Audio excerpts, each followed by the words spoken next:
तुकाराम मुंडेंची एक शिस्तप्रिय सनदी अधिकारी अशी ओळख आहे. असं असताना तुकाराम मुंडेंनी व्यक्तिगत आयुष्यातही एक आदर्श उदाहरण घालून दिले. तुकाराम मुंडे यांच्या आई आसराबाई यांचं 90व्या वर्षी निधन झाले आणि यानंतर तुकाराम मुंडेंनी अंत्यविधी झाल्यानंतर केल्या जाणाऱ्या अनावश्यक प्रथा, परंपरा, रूढींना बाजूला ठेवत एक नवा आदर्श घालून दिला. मुंडेंनी आईच्या अस्थींचं विसर्जन वेगळ्या पद्धतीने केलं.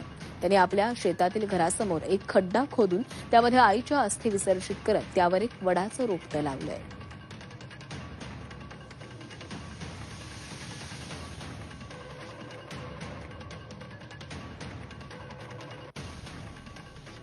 तर तुकाराम मुंडे यांच्या आईचं 90व्या वर्षी निधन झालेलं होतं आणि त्यानंतर तुकाराम मुंडेंनी अंत्यविधी झाल्यानंतर केल्या जाणाऱ्या अनावश्यक प्रथा, परंपरा, रूढींना बाजूला ठेवत एक नवा आदर्श घालून दिला. मुंडेंनी आईच्या अस्थींचं विसर्जन एका वेगळ्या पद्धतीनं केलेलं आहे. त्यांनी आपल्या शेतातील घरासमोर एक खड्डा खोदून त्यात आईच्या अस्थी विसर्जित करत त्यावर एक झाड लावलंय.